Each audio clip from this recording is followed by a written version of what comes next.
Reclaim ground media, we're taking back the sound, lifting up the truth until the walls come down. Voices for the kingdom, hope in every town. This is where the lost get found. On reclaim ground.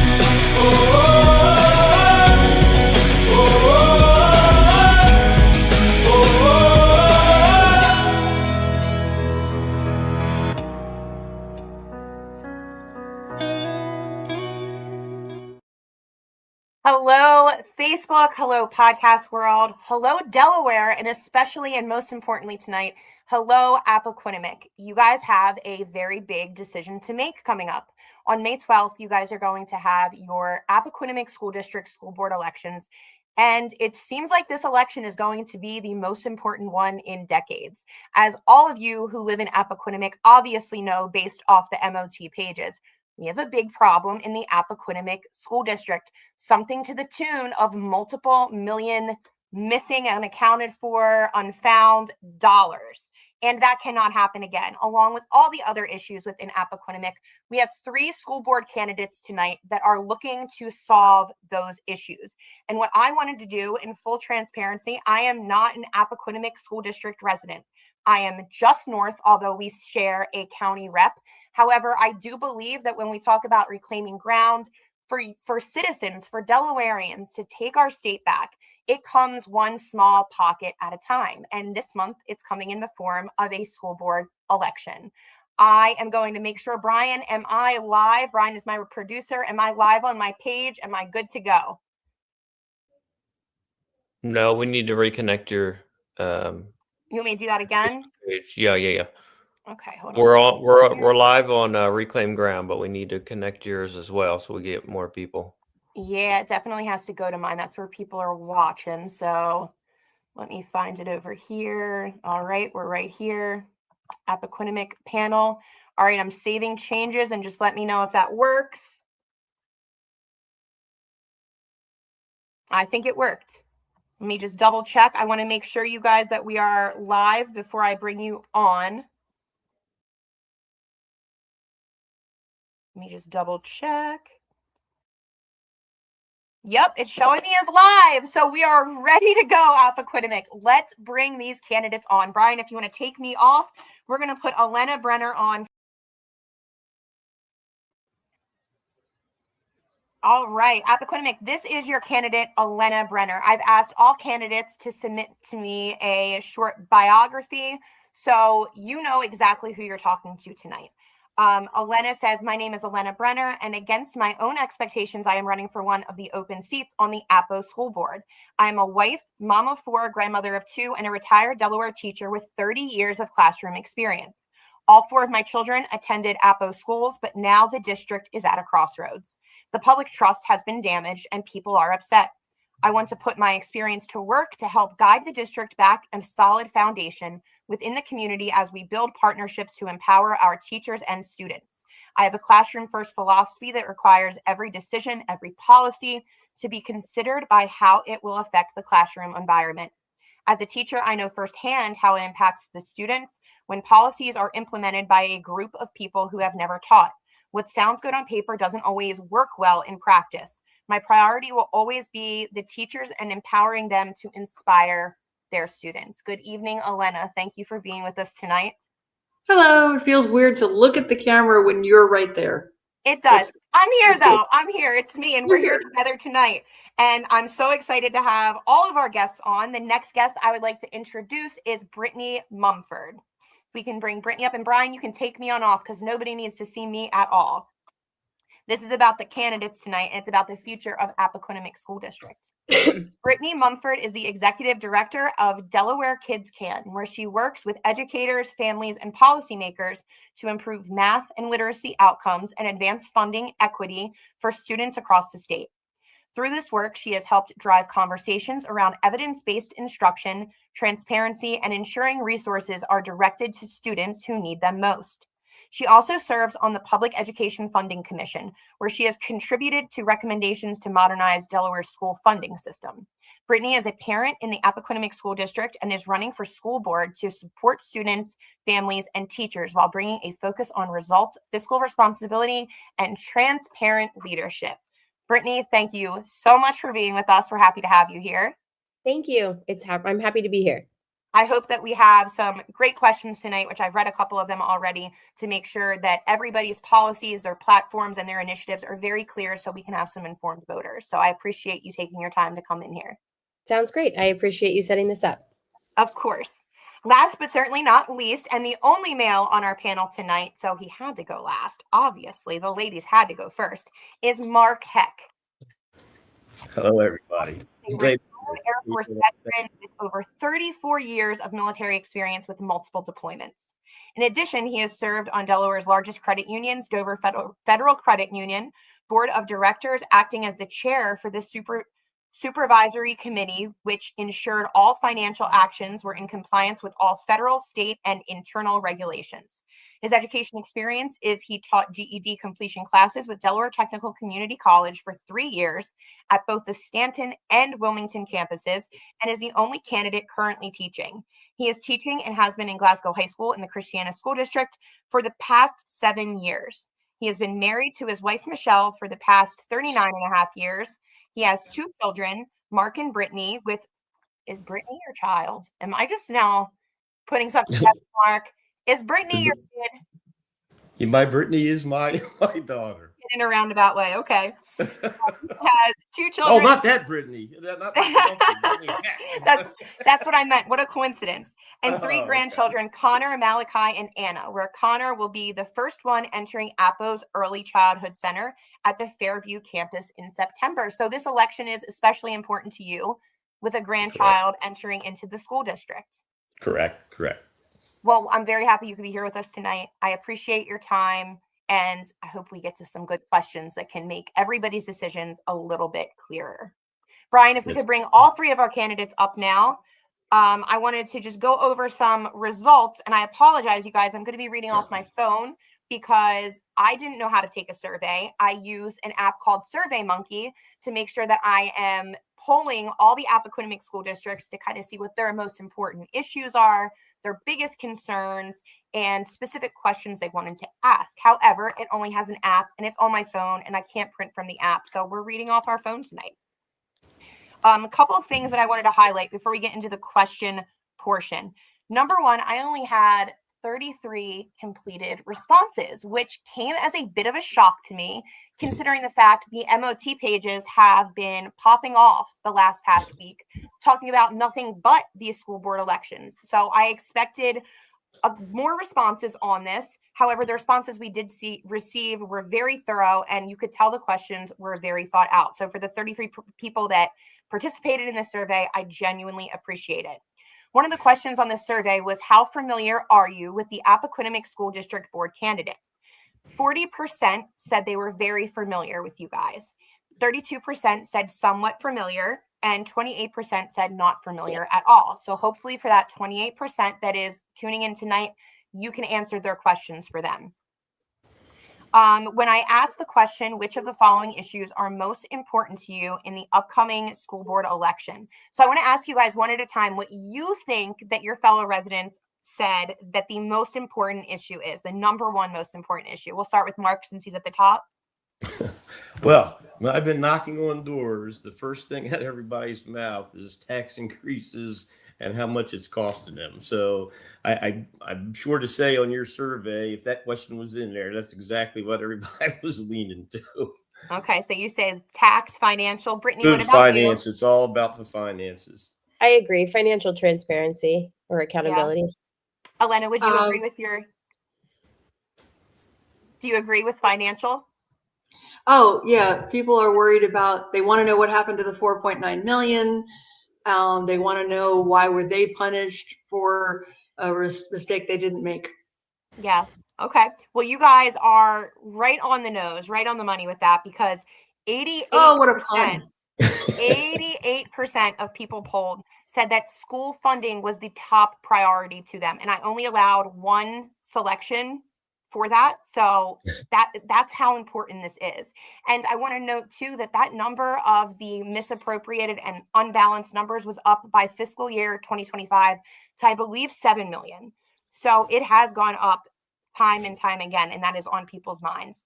Other than that 88% that chose school funding, we had 48% in curriculum changes, 48% they got to choose 3 answers, 48% in safety and security, teacher salaries, class size, and extracurricular activities.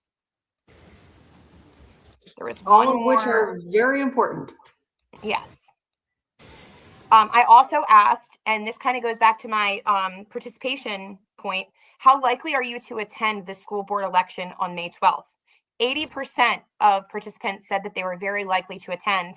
However, we had 12% said that they were not likely at all. So I would ask you guys, if you're on the live right now, if you can write in the comments, why is it so important that you filled out the survey? Because that did take time, but not important enough to show up and have your voices heard.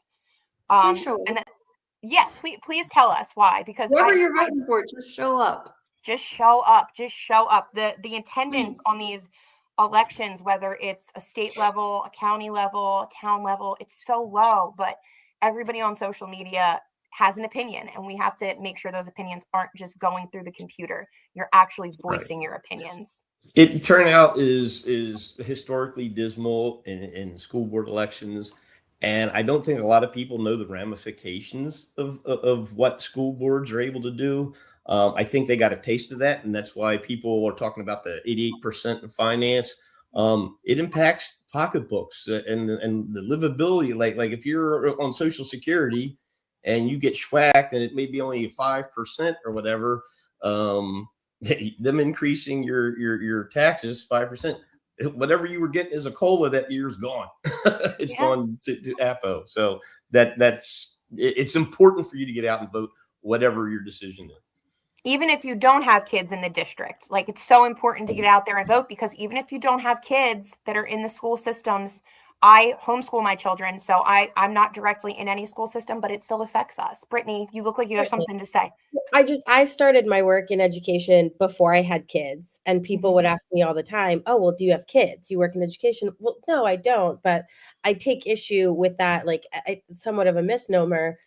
Everyone should care about education. Everyone should care about the future of our state. And having children is not the only reason that you should be invested in this process. There are a variety of reasons that people should be invested in this process. And I've always said that in the public forums we've already had. You're as a school board member, you represent the whole community, regardless of who. Like I said, you're not only parents, but younger people that don't have kids yet. Older people that kids have gone through, you are responsible for the entire community, and everybody has a stake in that, and that's why it's important to get out and vote and who can best support your views. Absolutely. And it's a big responsibility to have too. It's a very big responsibility to carry, because you are representing so many people, not just the schools itself. And speaking of that, one of the questions on the survey was, do you believe the current school board is effectively addressing the needs of the district? No. What would you guys say? Yeah, tell me what all you guys say. I would absolutely say no. The structure of the school board meeting, which I know is run by Robert's rules and all that, but does it have to be? I don't think so. And I think especially after what happened, I think at that point you have to go, you know what, we have to change this. But a lot of them are not listening. They seem to be like, oh, it was a pickle, it was a snafu, let's just move on. But some of us are living on a limited income. Some of us, I mean, I've said it before, if you think it's hard to be a teacher on a salary, try being a retired one. My income dropped precipitously, and that's an English teacher word, sorry. But I don't get to use big words much anymore. So I'm having to live on a budget. You know, the current president keeps saying, well, we're on a shoestring. Really? I think my shoestring is a lot shorter. And there's a lot of people I've talked to. Yeah, there's a lot of people I've talked to that are like, we are 1 or 2 referendums away from having to sell our house. Yeah. And that's unacceptable. There are solutions to be had. This board is not seeking them. They're just chugging along, business as usual, you know, and they seem very out of touch. Brittany, do you think it's being run efficiently? I think efficiently might be a fair word, because I think efficiently is we're going along to get along. And I think that's kind of exactly what's happening. I don't think that decisions are being made with specific intent. And we talk a lot about taxes and tax increases and financial transparency. And I've said this at some other forums too. I think the important thing is that we talk about how, not how much, but also how we're spending our dollars. And are we maximizing every single dollar? Are we spending it with fidelity so that it actually has impact? One of the things that's going to change over the next few years is the power and the responsibility that our school board has. The control that they have over the budget is going to drastically increase. So ensuring that those new flexible dollars are being spent in ways that actually positively impact student outcomes is just so significantly important. And I think that's a lot of the missing piece. I don't want to, not necessarily pure mismanagement, but there's money that flows in and out of pots from the state to the district and from the district to specific schools. And it's hard to tell where things go simply because of intentful confusion, in my opinion. Like the pie charts at the state level don't match the pie charts at the district level or at the school level. So you can't follow money from one place to another. And it's virtually impossible for even folks that do this work all the time to tell exactly how money's being spent. That's a huge Absolutely. I will tell you that I spent a good amount of time looking into how the ESSER funds were spent. Okay.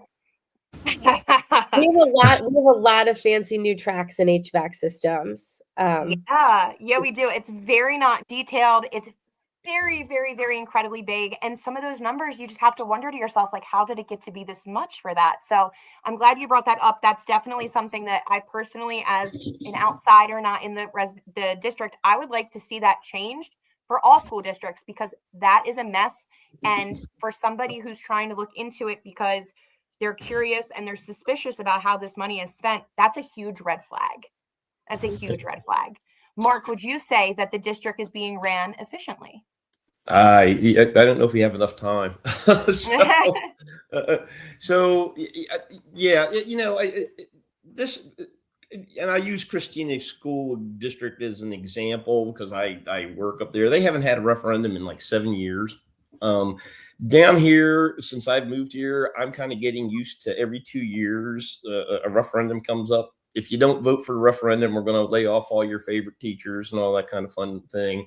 And they just keep regurgitating the same thing until it passes. When I look at the numbers, I'm a numbers guy. So when I see kids that are leaving high school have a 60% success rate in English, and I see a high school student only having a proficiency score of 25% in math and a 95% graduation rate, that concerns me. And is the money going to right place? I got a letter today from Mr. Forston. Okay. And he, from Tony Marchio supporting him or whatever. And one of the things is we have all these great immersion classes, and we are immersing them in Mandarin Chinese, but yet only 60% of our students can do the English part. Yeah. And then when you look at and this is the report, this is not me making up numbers and pulling numbers out of the air. The teacher to student ratio is 12. Now I know the English classes and the math classes, they're much higher than these other classes, but are we getting the right bang for the buck? Like if we're only putting like 6 people in the Mandarin Chinese class, and I don't know what those numbers are because I don't have those books in front of me to go through that, is that money being well spent? But we don't look at that. We just, like you said, we just plod along and keep going down that route. And we just got to get it together. I mean, you got to roll up the sleeves and go in and because like I said, you're representing everybody in the community. So you really got to roll up your sleeves and dig into this. You're talking about HVAC systems, and we can go all night about how the state, grades and buys stuff and all this kind of fun stuff. We just got to get it under control. And when you have proficiency rates of 25% for math, and they're getting out of high school or whatever, it's scary. The answer isn't you fail 75% of the students. So that's not the answer. But you've got to help them and focus that money better to get them where they are functional adults. And we've got to, you know, between the money and student outcomes, we really got to work together. And just as a side note, real quick, I ran for school board 10 years ago. And when I put it in, after 2 months, I was like walls, I think I was going against. They decided, hey, heck, you're going to Kuwait for 7 months. And I had to withdraw because they were going to like, it wouldn't be fair to the students in the district if I'm like, hey, I'm going away for a year, I'll be back. Hey, with third my term's over. You're in red clay, it would be fine. If you're in red clay, that would be fine for at least 2 years. Yeah. You could be in Pakistan and Christina. But the point is, I talked to the union. They have a board. And I talked to them again and had their thing. And they're telling me the same thing. They're like, we're still the lowest paid teachers. We're still the lowest appreciated thing. And I'm like, it was like I was there 10 years ago, and they're telling me the same thing. So the money isn't getting to the people where the rubber meets the road either. Where is that money going? The outcomes aren't there. The teachers that go in day out aren't. Where is it going? Where is it going? And that's why I'm concerned. And sorry to go on a tangent and get angry. Oh, that's okay. I'm glad you brought up the graduate rate. I'm really glad you brought up the graduation rate, because that's something that when I look at, you know, First State Update always. They post the report card pages and stuff. So you go in and you check them all out. And I recall a time where Appoquinimink was the most desired school district. You had people moving from all over Delaware and sometimes even states, to get into that school district. So when you look at such a high graduation rate, but then compare it to the proficiencies, I know it feels good not to fail kids, but we're also setting them up for failure by pushing them out into this adult world, not being prepared. That is failing kids. That's failing to prepare them. Yes. That is worse. That is making ourselves look good, so at their expense. Yes, and I 100% agree. I 100% agree. And it's the biggest thing that's going to lead to crime, which we all know is also on the rise in the area, right? So if we don't prepare kids to live successful lives, have value in society, and feel like they are contributing, that's just what they turn to. So I'm happy to hear your guys' answers on that, because a whopping 0% of residents polled said that it is being run very efficiently. 8% said somewhat efficiency, but we got that big 92% number at not efficiently at all. So you guys have the opportunity to be heroes to the people you live amongst. So let's get into these questions, okay? I'm just going to go, let's see, we have Mark at the top. So I would like to alternate the order that you guys answer in, just to be fair. So we'll start with Mark, we'll go to Brittany, and then we'll go to Elena and back to Mark again.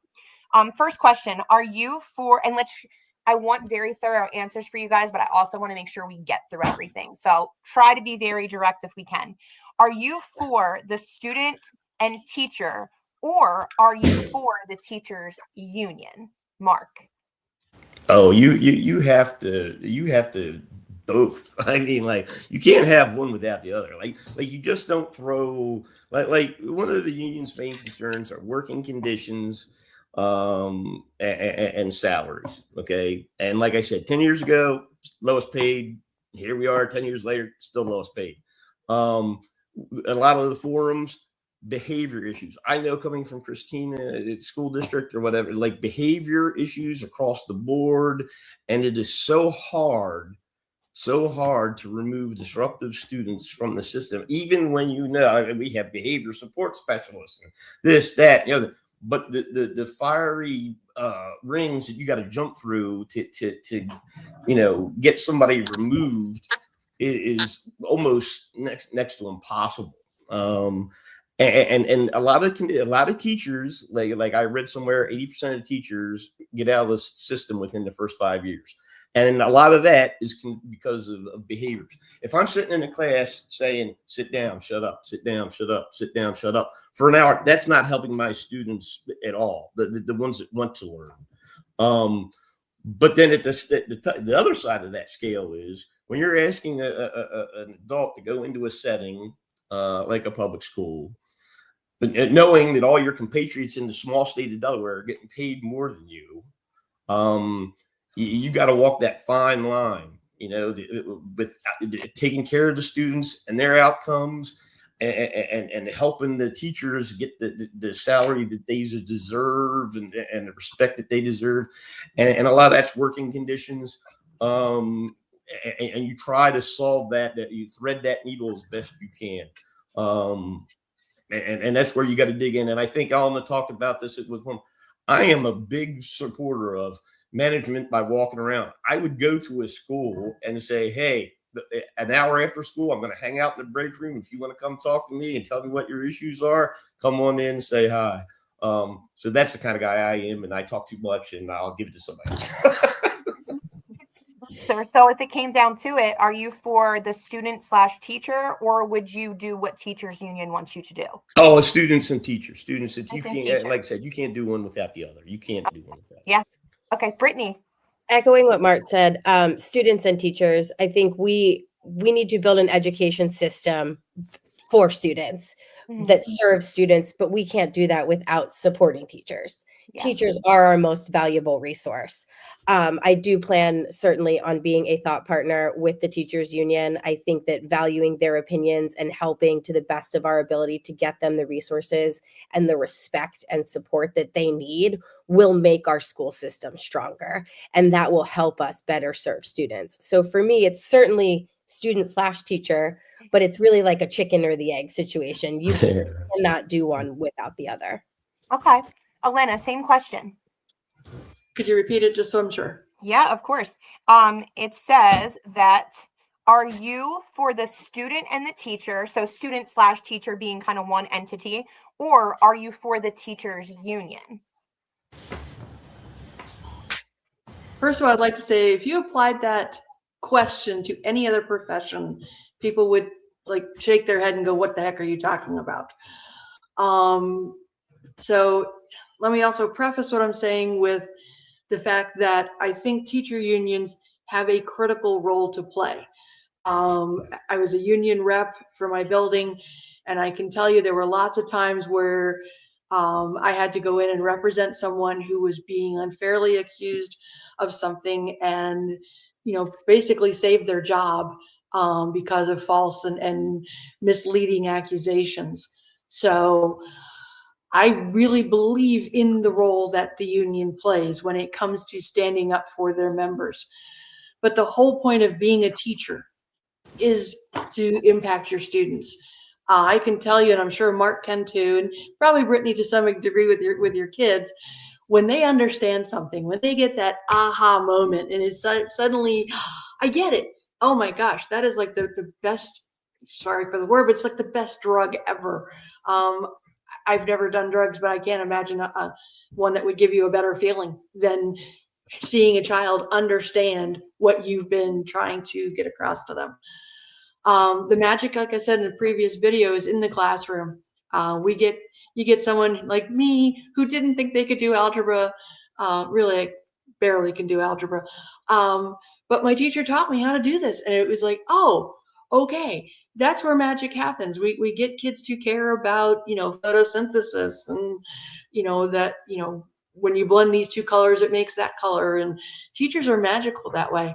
And that teacher-student thing has to come first. But I'm not saying that in exclusion of a very good union that actually represents the best interests of its people. Because without the union, some of our best teachers wouldn't be there for their students. Excellent answers, you guys. That kind of, the teachers union question kind of segues into the next question as well. It says, many teachers do not feel supported by the union in my building.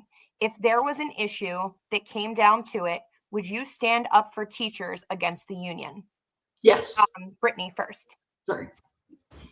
I would say it depends on what the issue is, but absolutely. I say all the time, I was taught to stand strong in my values and always speak my truth. And I think I'm known to do that. I'm a very polarizing figure at times because I don't back down for what I believe.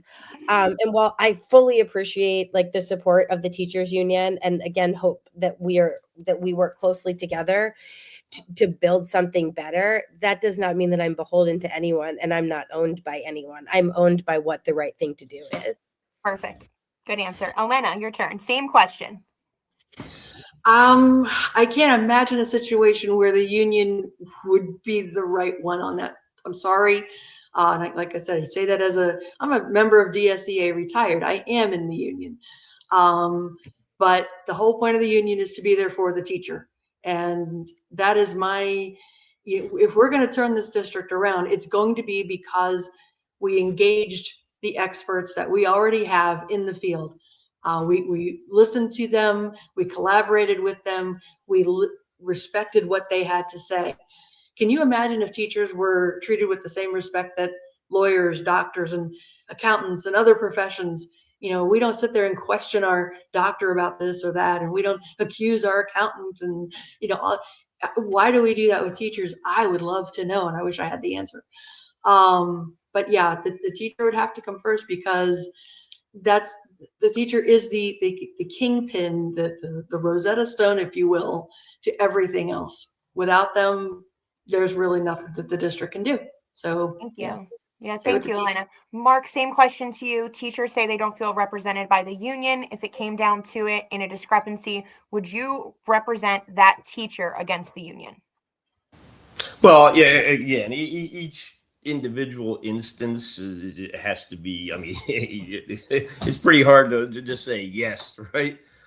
The reality is this: like I said, 10 years ago, I asked the union, hey, what's the problems? Boom, boom, boom. And here we are 10 years later, and what's the problems? Same thing. Boom, boom, boom. Now, so apparently the union isn't getting things done for the group as a whole. And the people that support the union, the reason there is a union is because they're taking money out of their paychecks and giving it to that union to feel supported. If those people are taking money out of their paycheck, don't feel that they're supported, then why are they giving money to where they don't support it? I'm not saying union doesn't support them, but I did hear a lot where the union doesn't support them. I also hear a lot that the administrative over thing doesn't support them as well. And that's why it's important, like I said, that you give a non-attribution, a safe spot to come in and talk to Mark Heck about what is your issue? Because that was one of the things at the library thing. It's like, they talk, nobody gets back to them. They say, hey, Paxan, so there is a dysfunction between all the groups. And I can see where teachers are frustrated with that.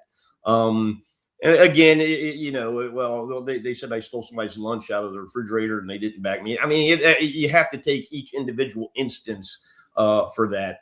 But yeah, if the union's not supporting them and you're paying them and you're on the right side and you just aren't getting what you're paying for, then yeah, you have an issue. Okay. Elena, this one's going to be for you first. What are your top budget priorities? Where do you think the district spends efficiently, and where could it improve?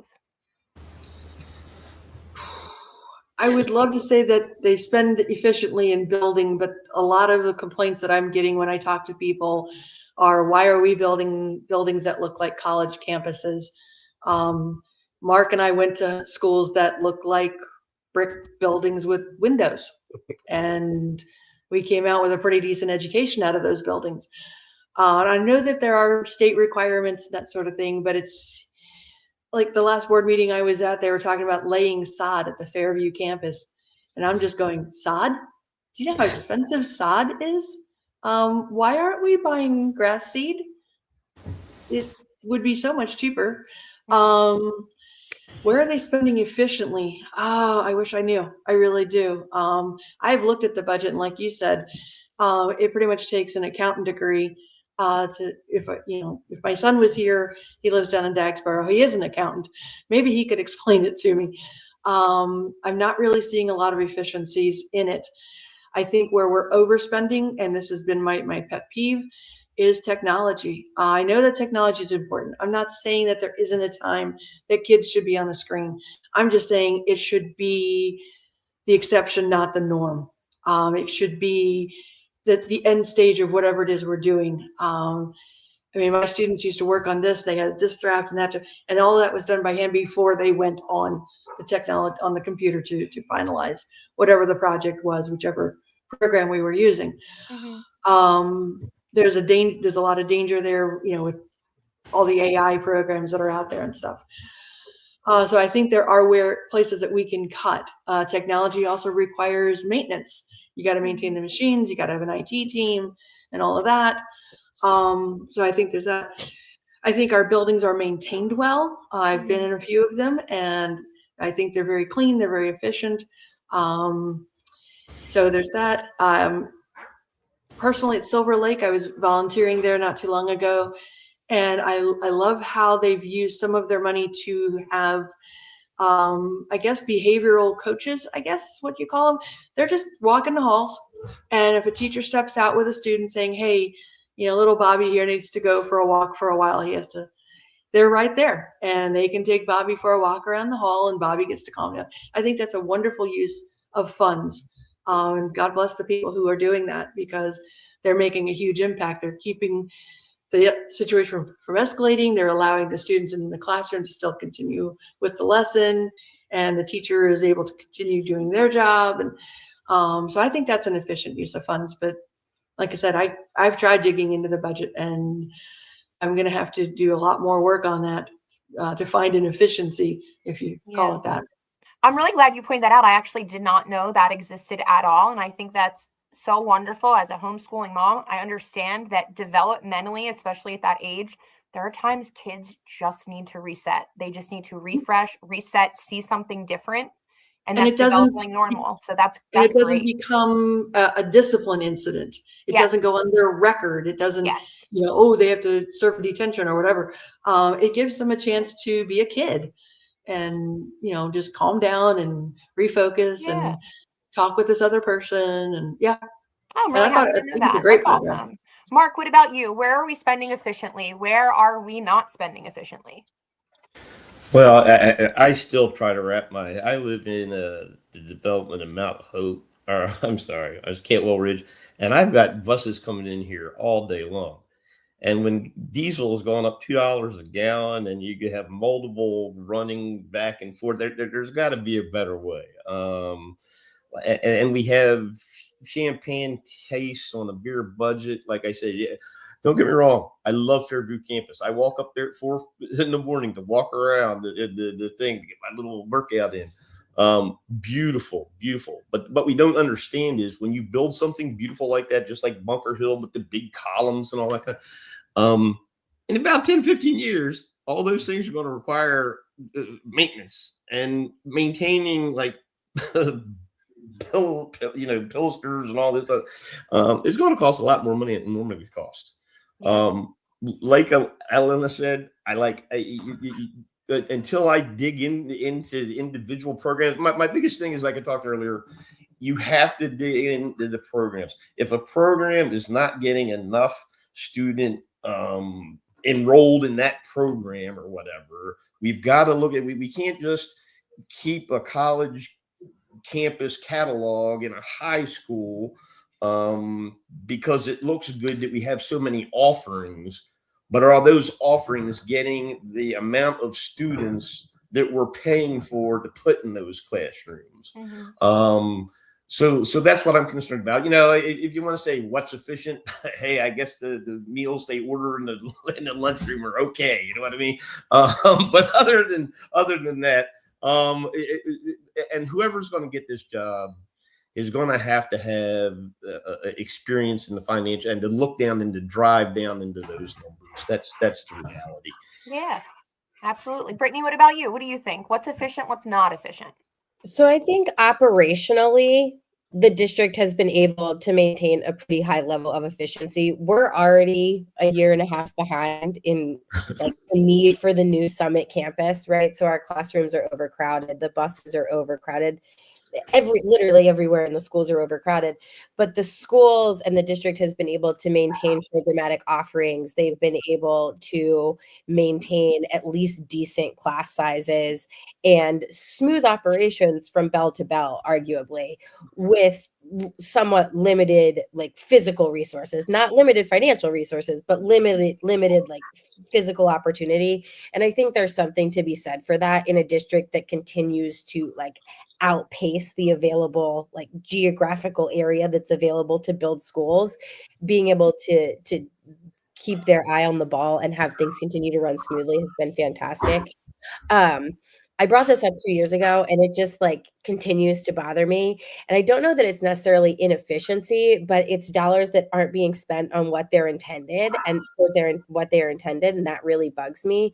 There's a pocket of money that comes as kind of a block grant from the state called opportunity funding, and it is generated by students that have higher needs for a variety of different reasons. And the intention, in theory, is that the money is then spent on those students. If you look at the Appo budget, Appo spent about 95% of those dollars on early learning centers. I'm not saying that early learning centers aren't important. I absolutely think early learning centers are important, but those dollars are not being directly attached to the students that generated them. And that's a lack of transparency and accountability in like the programs that we invest our money in. And I think that's a problem. Yeah, I would say so too. One thing that I'm surprised none of you guys mentioned that has been brought up to me a lot is the amount of money that Appoquinimink spends on consulting.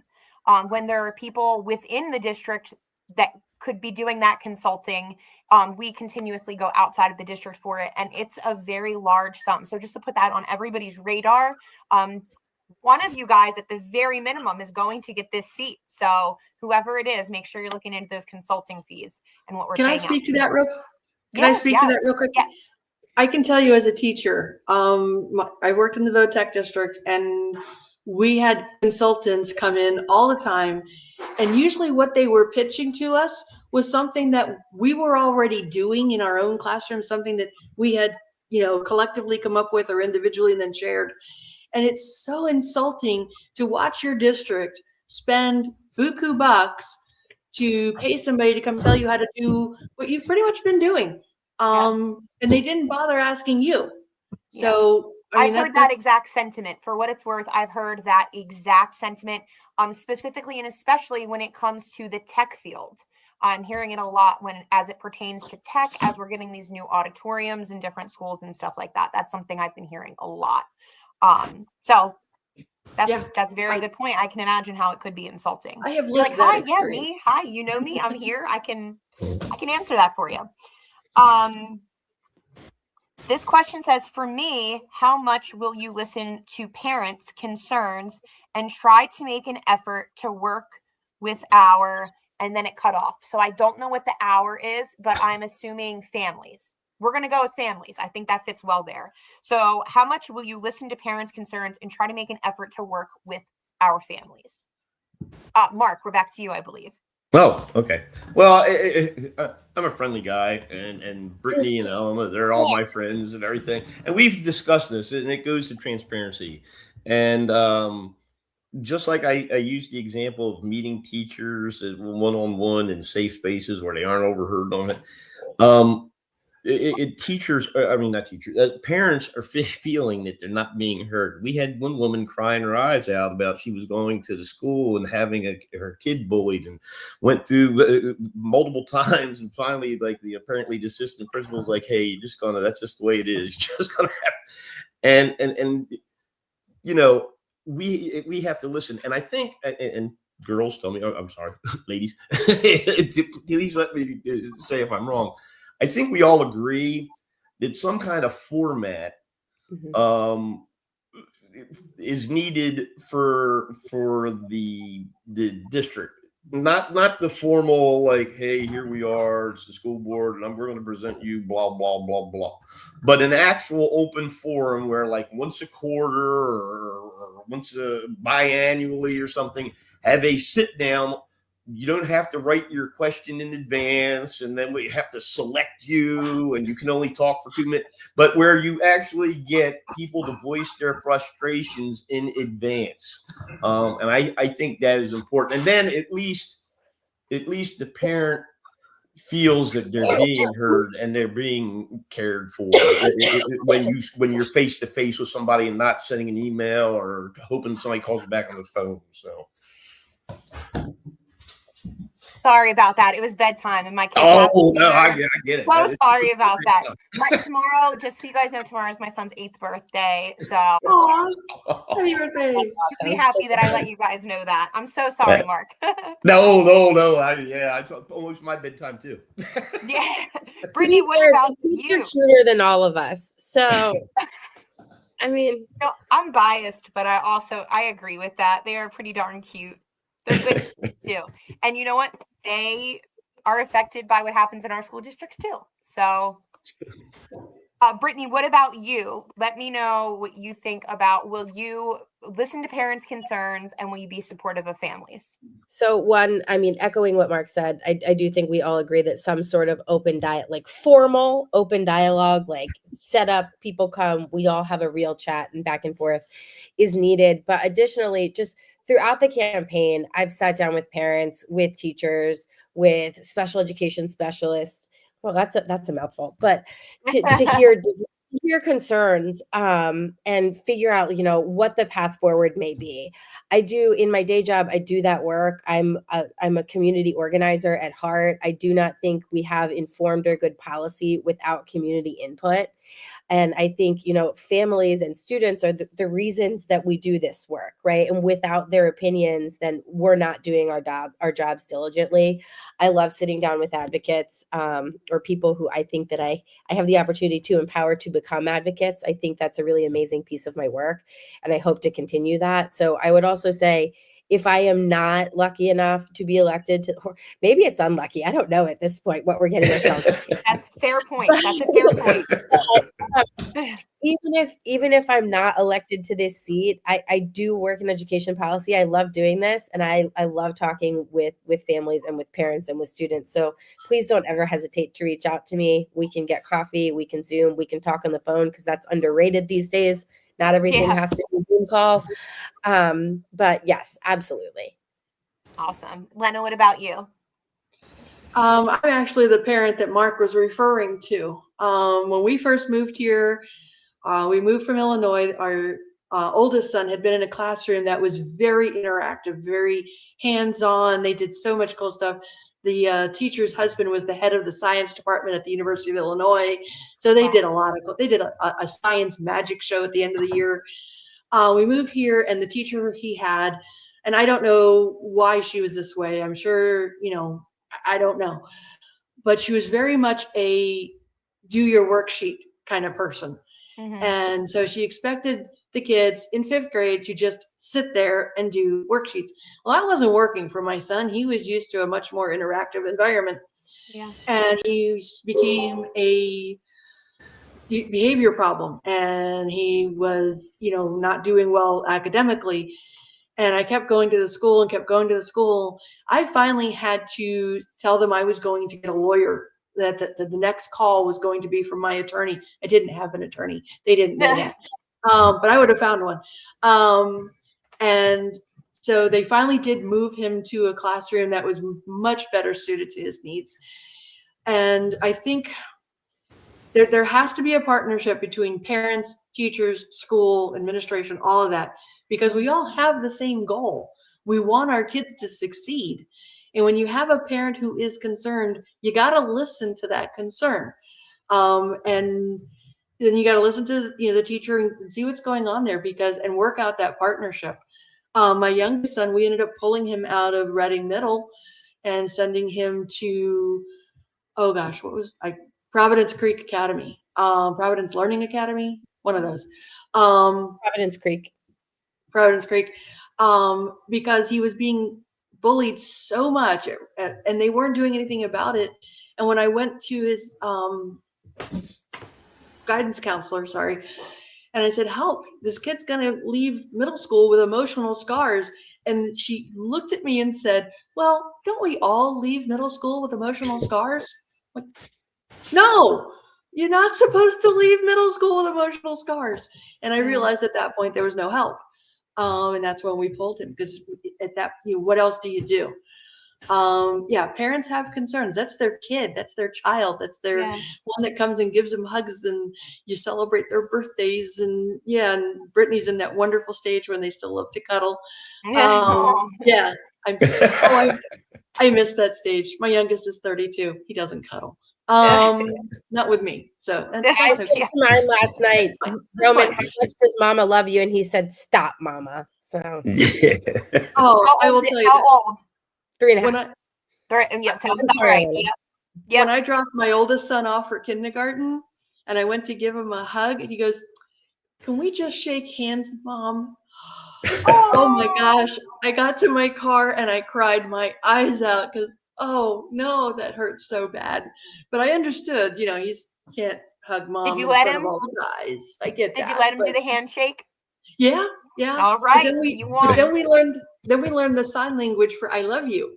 Is that? There you go. Yeah. So, and it That's- kind of looks like you're throwing like concert stuff going on there, and it looks really cool. And I Yeah. go, "Hey, Adam." He go, "What?" I go, "That." And he go, "That." And he was like, "Yeah, we're cool agagan." Oh, So yeah, you're a thinker, Elena. You're a it was thinker. That was a cool. good way around that. Hey, I want to go But off yeah, we script for a have to little listen bit. to parents.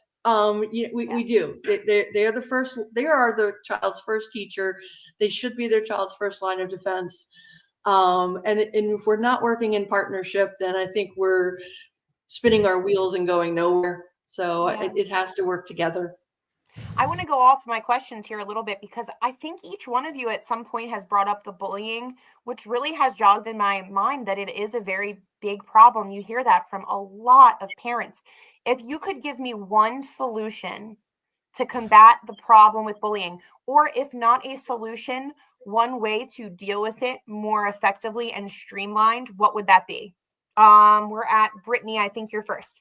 So I think one very easy way to mitigate bullying is to have a bell-to-bell cell phone policy in every single level of our schools, right? Social media is such an easy, fast, undetected way that kids get bullied today.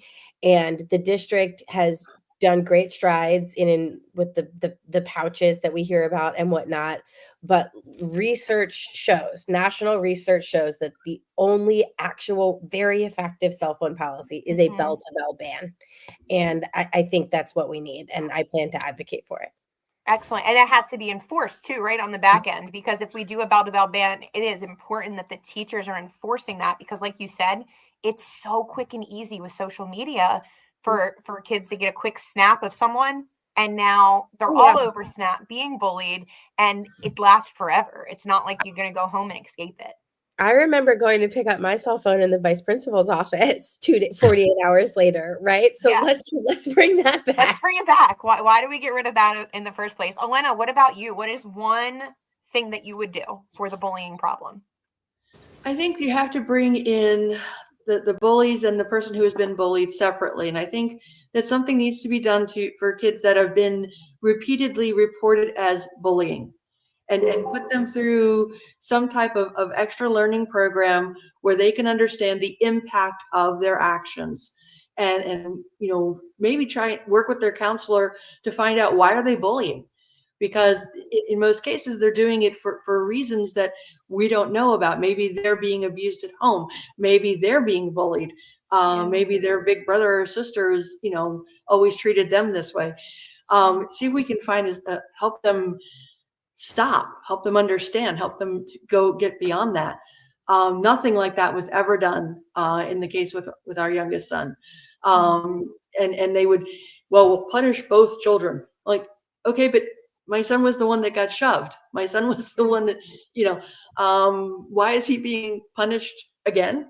So I think, and maybe at some point bring, the two in together to work out together and see that. But I think definitely some type of intervention has to happen. We have to work with these kids and help them understand that what they're doing is wrong and why, and how not to do it. Yeah. Mark, make them understand the impact of what they're doing. Bullying. Sorry, when you identify it, the intervention you do has to be quick and effectual. And when you you have to escalate the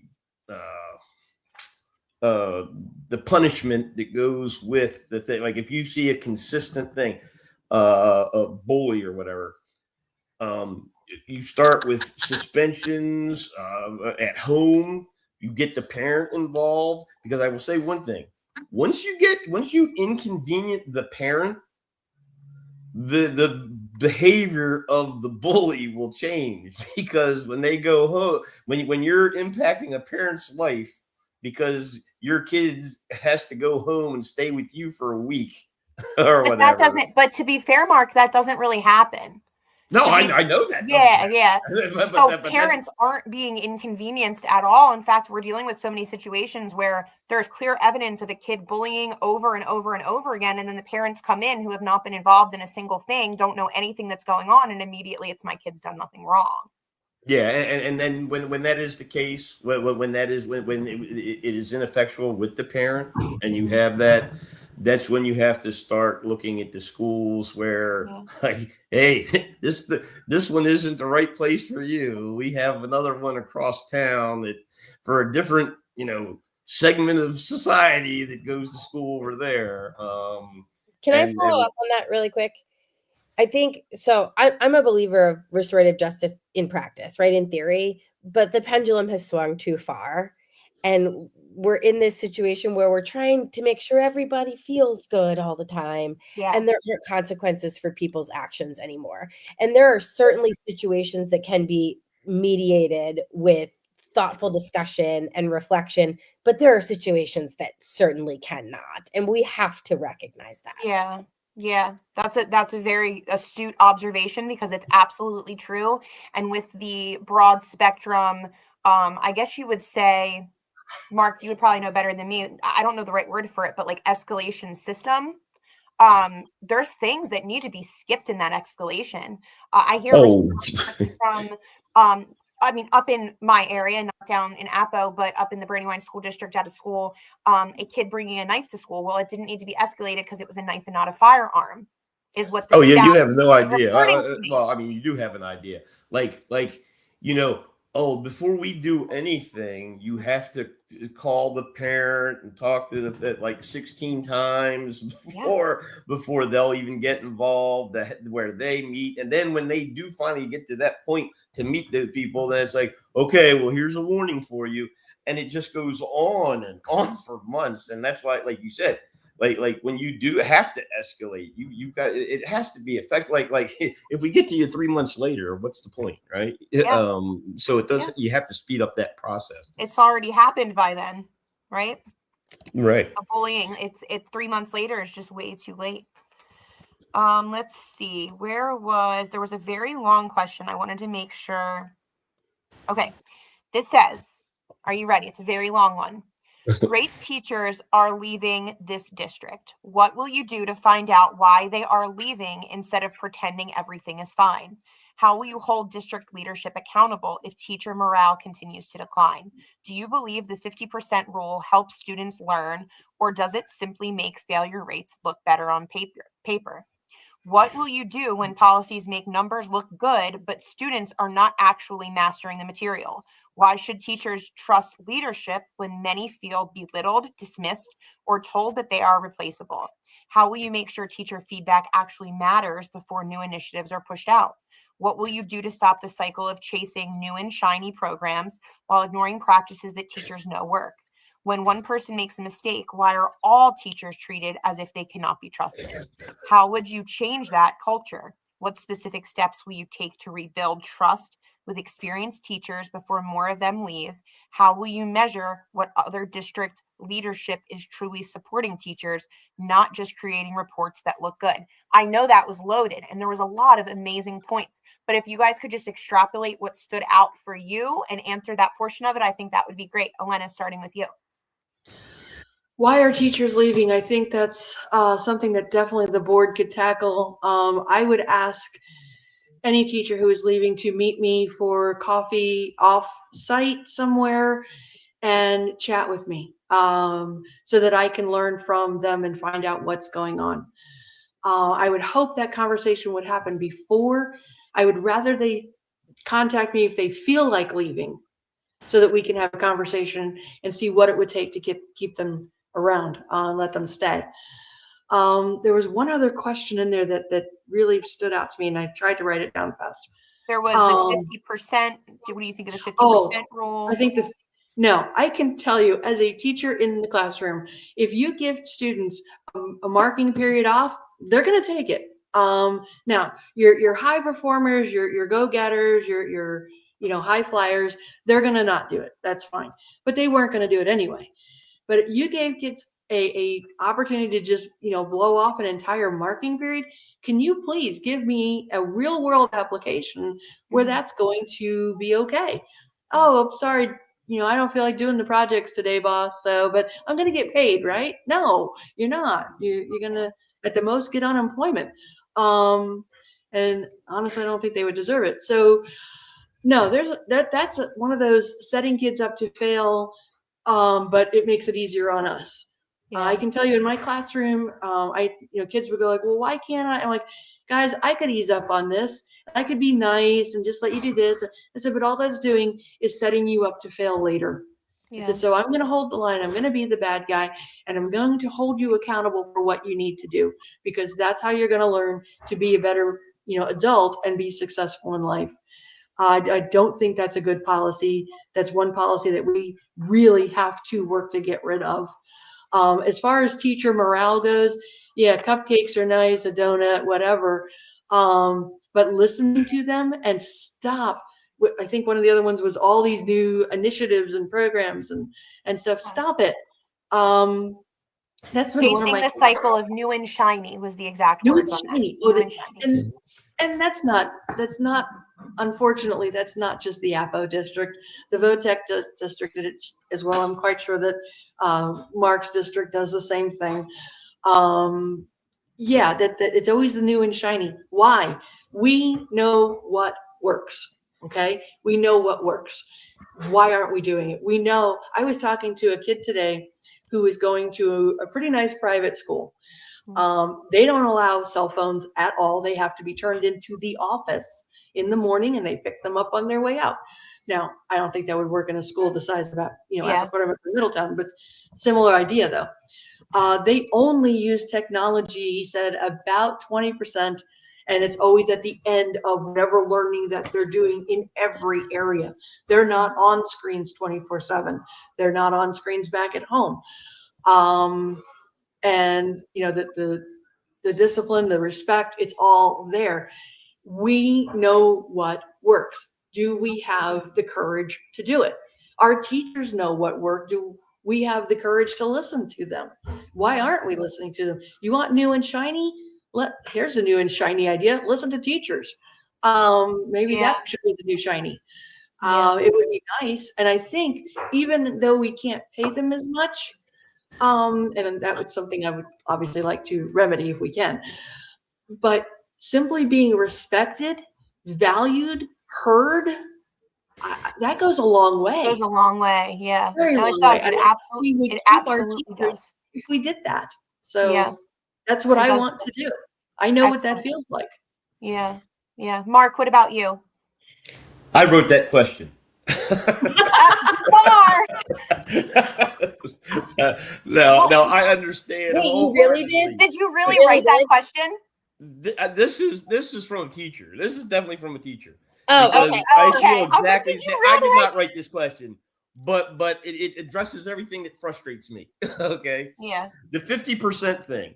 So I have a sergeant that works for me in my classroom, and we're like, 50. The person's done Zippo, and you're going to give them a 50%. When he goes to employer and he does Zippo, is he going to get 50% of his pay? No, it's not. I understand why it's done. But the path to hell is paved with good intentions. And so, like I said, the other thing is, he talked about these bright and shiny things. Every time a school district goes out and buys these licenses, it costs money. Like when we're going to get the books, and then we're going to send these people to a conference on how the system works. And we got this thing called Avid in our school that rolled out, and basically it's when I was in school, it was taking notes. Like we're paying for a program where we take notes, and we're paying for that. And we have people go to these conferences. I mean, there's probably a little more than note taking, but when you sum it all up, it's note taking. And then on top of that, teachers at least my perspective, I love being in front of students. I like interacting with the students. But what I do not like is when, oh, on this day you have to take your planning period and we're going to go send you to this room and we're going to give you some kind of, class on something really beautiful and we're rolling it out and it's going to be great, and you'd rather be somewhere poking a fork in your eye than sitting through whatever that is. And there's all those things just come around. And then specifically for Appo, we have a lot of, for multiple reasons, come up to Christina because obviously we pay more than Appo does. But the Appo teacher's like, oh yeah, we got vice principals. They come into our classroom. Like we got them in there 2-3 times a week, giving evaluations, like the requirement in our school districts 2 times a year. If I had a teacher a principal showing up and evaluating my class every day of the week, I'd be like, what the hell? Especially if you're an experienced teacher. It's one thing to check on a new teacher and evaluate them more frequently. But if you've been there 10 years, why do I have a vice principal coming in to evaluate me like 4 times a week? Like, that is ludicrous. That is ludicrous. So I get the not being respected. I get the bright new shiny things.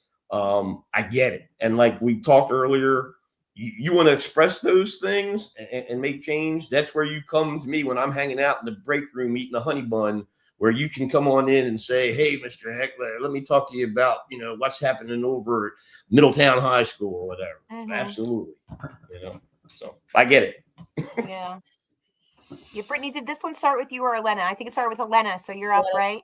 There's so much to unpack here, and I took some notes. I'm going to do my best. Okay. For the first part of the question, I never shy away from anything, to the chagrin of some of my colleagues sometimes.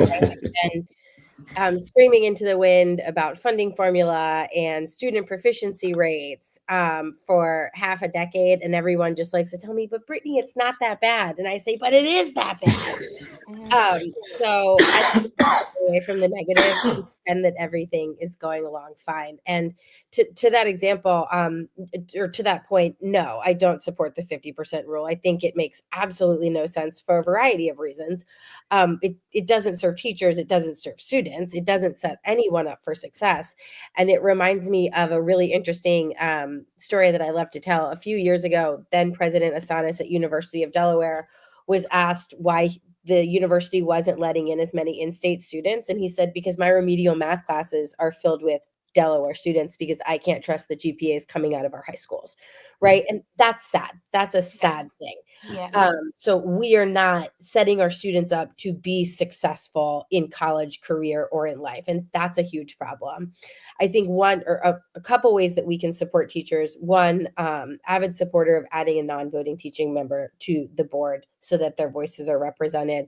I think that is of utmost importance. We should not only be having conversations with teachers when we're talking about collective bargaining. They deserve a voice in policy decisions, in curriculum decisions. They're the ones that are spending the most time with their kids. I think lastly, though, that we have to be very careful about recognizing what the role of the school board is. And it's not the role of the school board to be directly involved in day-to-day operations, right? We are not in a managerial operations role. I think a good example, like reaching for an example here, is like, we're the general manager of the football team. We're not the coach. It's our job to hire the coach, the superintendent, and they set their vision. They run practice. They run the schools on a daily basis. And we can do things like yearly staff, teacher, and parent surveys where we are collecting data, where we're instituting exit surveys for teachers who are leaving. But we have to be careful to not overstep what our role is as well. Yeah, that's actually a really good answer, because the overstepping is, I feel like, when things get very blurred between who's in charge of what and who can make decisions on what. All very good answers. Everybody agreed on the 50% rule going out the window. So if you're running a school district, write that down. Nobody wants that. Nobody thinks that should be a thing, guys. Just state of Delaware, Department of Education, whoever it is, get rid of that. That should not be a thing. The purpose of school is for children to receive a good education. We can clearly see that the students in this district have higher state testing scores than the other districts, but that doesn't mean much when they aren't actually learning. They are instead being taught daily how to pass standardized tests. How are you going to ensure and implement change for a better curriculum that will prepare these students for the real world? We are at Mark. You're starting us off. Oh, okay. So, like I said, the curriculum, like I said, they wonderful programs. But like I said, we've got to focus on the basics at this point. I used this analogy one time. Okay, in Delaware, we're in the top 10% of the states and how much we spend on students, and we're at the bottom 10% of of the bottom of where we rate in the proficiency of our students. And that's like saying I'm the best player on the New York Jets. You know, the New York Jets, they win one game in the season and you're the best, but who knows who's that guy, right? So when we said we pat ourselves on the back, oh, we're the best in the state and everything. It shares that out in the proficiency rates. We are, but they're dismal. It's dismal. And you can't sit back on your laurels and say, hey, it's great that we're in the top tier of the miserable, right? So we have to focus on the basics. And I think I think we're expanding too much to give all this wonder, like, hey, we have immersion programs in 17 languages and we have this and that. I think we have to start focusing a lot of the resources in the direction of what these students need. And I will say at the school board meeting I was at like 2 months ago or whatever, between the kindergarten and the third grade, they are focusing and it's improving apparently proficiency at the early age in the English part. Okay, haven't then heard anything on the math part. But that's where we got to focus the funds. And one of the first things Forston said at the thing when they said, hey, we're making great progress. Hey, is there anything we can do? Like give you more resources? Well, as long as those resources are coming from somewhere else, you can't keep going back to the community and say, hey, want another, referendum to cover this, that, and the other thing. And it doesn't get placed where it needs to be. So we've got to focus the funds in the right place to ensure that our students, I think you mentioned it, one of my answers on Facebook, we got to focus it on helping students' life trajectories as opposed to like warm fuzzies, I guess is the proper word. Yeah. Brittany, what about you? So again, I want us to be careful and understand that there are state guidelines for curriculum, right? So the district only has so much movement, but within those guidelines, we need to make sure that we're using what is called high quality instructional materials, which we are for the most part. And the district has done a good job at a decent job at selecting curriculum, but it's about like implementing curriculum with fidelity, right? It's the implementation phase. And part of that is, are our teachers getting the professional development that actually, empowers them to do their job every day? Or are they watching ridiculous slides? Are they actually learning like high quality effectual teaching methods, or are they sitting in the cafeteria whispering in each other's ears because they're being talked to about nonsense all day? Two, when we talk about assessment and accountability, assessments exist for a reason. They're important, but we also need to be looking at like assessment of the whole child and like long-term success, and not just are they scoring well on the smarter balance. When we talk about assessment, we need to be leaning into what's called growth assessment. So those those more frequent, smaller assessments that are done in the classroom that aren't like the ridiculous hours-long state-led, but they give teachers an actual indication of where kids are, and then help teachers, structure the necessary supports and interventions that are needed for those students. Those are the types of assessments we need to be leaning into. And while proficiency is extremely important and it's used as a measure of a barometer at like the success of our schools, by leaning into interim growth assessments, we then improve our proficiency scores because we're meeting kids where they're at and we're helping them grow on a daily basis. We can't improve if we don't understand where we are. Elena? Can you repeat the question? Because it's been a while since you asked it. Sure can. It says the purpose of school is for children to receive a good education. We can clearly see that the students in the district have higher state testing scores than the other districts, but that doesn't mean much when they aren't actually learning. They are being taught daily just how to pass standardized tests. How are you going to ensure and implement change for a better curriculum that will prepare these students for the real world? All right. There's a couple of things here, and I was writing down some notes.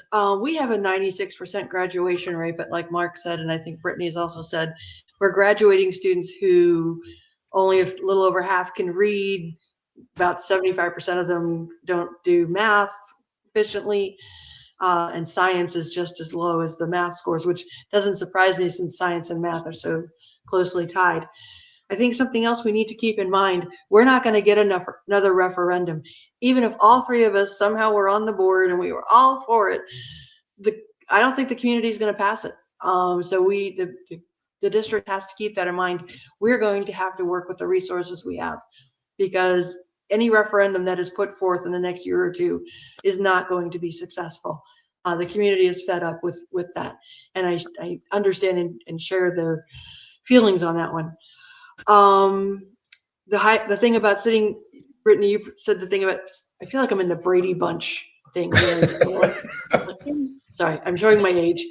Doesn't it? Okay, sorry. But Brittany alluded to, sitting in professional development that isn't actually high quality professional development.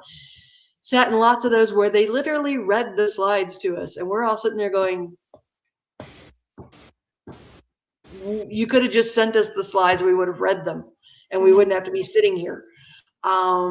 So yeah, the difference between professional development and something that's actually high quality. And I think high quality does not happen in mass. I think that has to happen on a smaller group level. And that's where you get better conversations. I don't know how much of that the board can actually require, direct, or suggest, but that would be my suggestion. If you put like all of the English teachers from Appo High School together and have them go through it, or even group them by grade level, you'll get a lot better outcome and a lot more interaction than if you just throw all three high school groups of English teachers together in a big room and read them the slides. You're not going to get anything worth having out of that. Yeah. As far as assessments go, I think there needs to be a more complicated, not an easy cookie cutter approach to assessing a child. The problem with standardized tests, as someone is much smarter than I has said, is that there are no standardized students. And it just doesn't, they show us how well a kid tests. Mm-hmm. And that's not a really fair assessment. I think we need to look at it more than, I think in the digital age that we're in, we could start a portfolio online that would follow the student and track all kinds of different information for them so that they could see, we could see at a glance, are they progressing or are they not? And we could catch it earlier if that was done. So those are some of my ideas on that. We have to, again, this is where you come to the teachers. Where is the disconnect? Who's not getting it? And come together with them to partner ways to find ways to help those students understand it. I'm convinced that every child can learn. We just have to find the way that they do learn and meet them there. So I have two more questions for you guys, and then I want to let you guys just kind of give a little outro, say your piece that you want people to hear from you. The first of the last two questions is just going to be a simple yes or no, okay? It is, do you support separating classrooms by intellectual ability / behavioral conduction? We're at Elena. Elena, you go first. Just a simple yes or no. Do you support separating the classrooms into intellectual ability and behavioral conduction? Yes. Mark? One or two, yes. Brittany? One Brittany, word, you're Brit. muted. One word, Brit. Yes, to an extent. Yeah, I mean, I think we all would say that, yeah. But yes, you support that. Yeah. Maybe. Can I say, I don't think yes or no question. If gun to my head, I would say yes to an extent, but making that a yes or no question is wild. That's fair. That's fair. And then last, this one's a little bit more open-ended, but I do have to keep you guys to like 2 minutes on this one, okay? It says, hold on, this is an instant message that just came into me, but it's my friend, so I got to ask it. I'm sorry. I get to do that. When you run the podcast, you just get to do that, you know? There you go. So shout out my friend Kira. Hi, girl. I would like to know the candidate stances on money sent to charters who live in the next district, charters that live in the district and pay taxes, even though our kids don't go to district schools. So I think, Kira, what you're referring to is called a tuition tax, and that's actually legislated at the state level. And the district is required to send that amount of money to the charter schools to support the students. Sometimes that's within districts. Sometimes that is from district to district. But because charter schools are public schools, all of that money that flows from the state is required to be sent through the tuition tax program from one school to the other. And how do I feel about it? Just on a personal level, like even if you can't do anything about it, do you feel like that is, I guess, a good thing, a bad thing? I think that money follows the child. I think that money should also always follow the child. I think that money should not be given to the district in, bulk block grants. I think that money should be allotted to the students. The student in the district.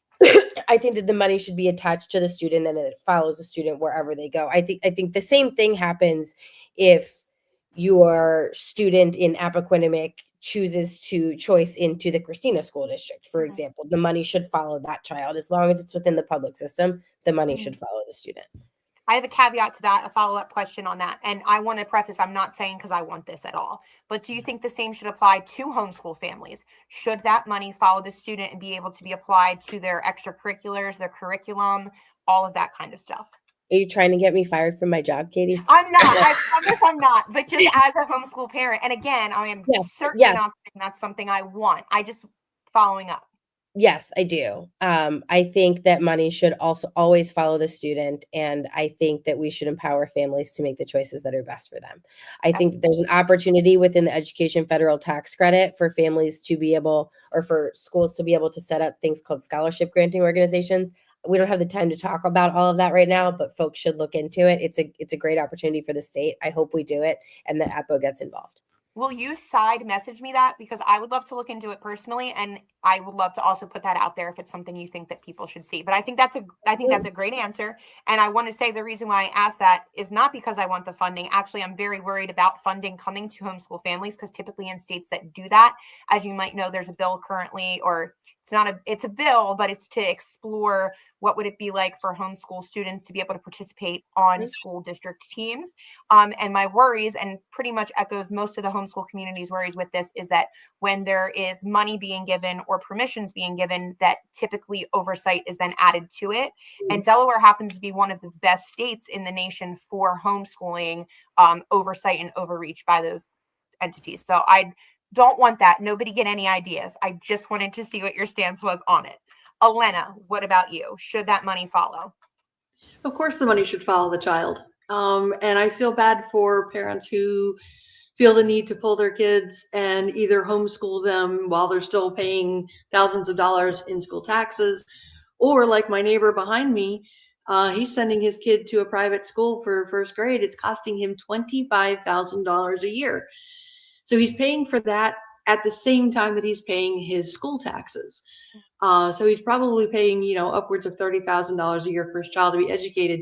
And I think that Appo can and should be the high quality school that he can feel comfortable sending his son to. Our elementary, like the child would be going to Crystal Run.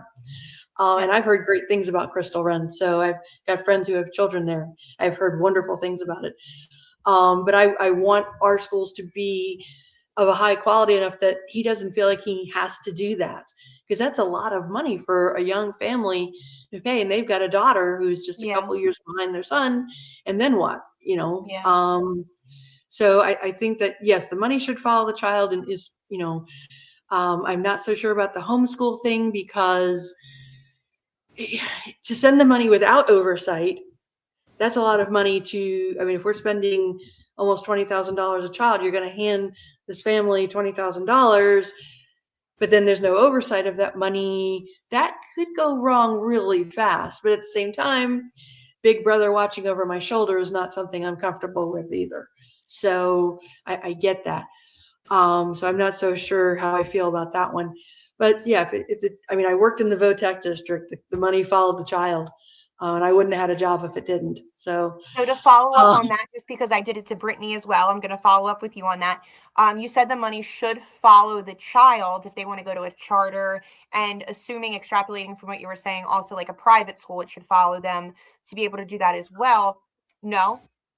I don't know about the private school. I really don't, because that's taking it out of the public thing. I think that our schools should be high quality enough that our parents don't feel it necessary to spend $25,000 extra to educate their child. What I was going to ask for that would be, would you be in support of a universal voucher system if the money should follow a child? That one gets wonky too. I'm all about parental rights, and I think parents have the right to choose their child's school. Absolutely. Where do you draw that line? How do you justify drawing the line? Is it only, you can only choice into public schools? Well, why can't I take the money and, send my kid to a Catholic school, or who historically outperform public schools all the time? And they do it. You want to talk about a shoestring budget? I don't even think they have the string. And they do a fantastic job. But then that's using public money to support a religious education. Are we okay with that? That one's not an easy yes or no cut and dried answer. I think that one has to be discussed a lot more deeply than what we've done so far and what we have time to do tonight.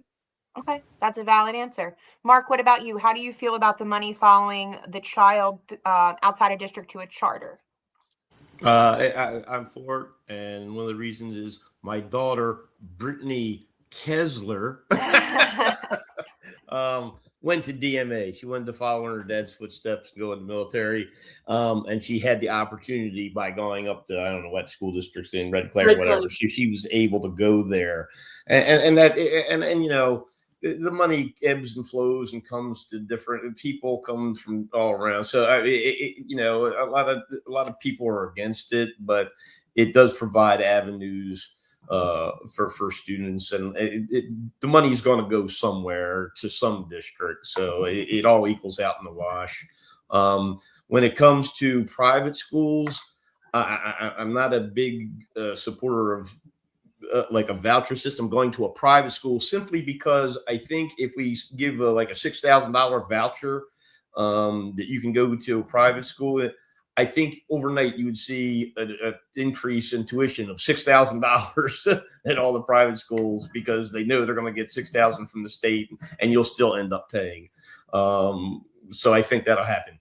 As for go ahead. I want you to finish up first. Yeah, go ahead. Okay, so and then as for homeschool things, I think they deserve some, because they theoretically they're paying into the system, but they're saving the system too. When you're taking students out of chairs and doing it at home, maybe I don't have to build as many schools or as large a school. Unburdening the system. It's unburdening the classroom size, unburdening the system. Boom. Yeah. So there's savings of you homeschooling. So you deserve something for that. Now, are you going to be able to get the full gamut? Probably not. But yeah, that's follow up with you too. And your answer, I've really had to think about a good follow up for that, but I think I have one. Okay. So for you, you said about, the money ebbing and flowing and stuff like that. And about if you give a $6,000 voucher and they go to a private school, the tuition will go up $6,000 overnight. In a sense, if you think about it that way, there's a reason why that family would want to take on leaving the system and going to the private school. So that school is demanding or beckoning their business. Do you think by going to something similar to a universal voucher system, it would make the school districts in return better themselves to maintain and keep students in their district? Oh, yeah. Now, just to be fair, for the three of us, we can't vote on a voucher system for the state of Delaware. But Your being stance, but your said, stance yes, is it what you're going to does. carry in. It does put a performance issue on that school. Yes. Like if you are not performing and I'm getting a voucher and I can go drop this voucher off where I want to go, it does put the onus on the school district to make sure that they're providing the education that the citizenry wants in their district. Yeah. And I know that you guys can't, that's not something you guys control, but your personal stances and thoughts on topics like this, that's, people do want to hear that because they want to know the kind of person, who is this person that's going to represent me on decisions that they are able to make. So I do think that's really important. I think you guys did an amazing. Yeah, go ahead. Appoquinimink does accept some choice students. Some kids do choice into Appo, just so you know that. Yes. Oh, yeah. I think you guys did an amazing job tonight answering all the questions. I think you are all very, very thorough, and you gave very raw, real, honest answers. Brittany, in your case, even if it would come back to bite you at some point, sorry about that. I gotta ask questions, or I'm not doing justice to anybody. I would like to give you guys each 2 minutes to just kind of like say a last piece for people. I am going to time it just to be fair. So we started going with Mark and we went down. So let's go counterclockwise, starting with Mark again. Mark, I'm going to put you on for 2 minutes and then cut you off. And I don't want to do that. I'm going to feel really rude doing it, but I'm going to let you know when 2 minutes is okay. All right, go ahead, Mark. All right. I just want to thank you for allowing us, the three of us, to come together and voice our opinions on a variety of issues that the community wants to know. I hope what I've been able to say has helped the people out, the voters out there, get a better idea who I am and what I stand for. I'm not going to bug anybody and knock on their door this weekend because it's Mother's Day. I want everybody to enjoy Mother's Day instead of having me showing up, knocking on the door and say, hey, I'd like to talk for a bit. But you might see me next week. And Brittany, one last thing for you. Tell your dad I said hi.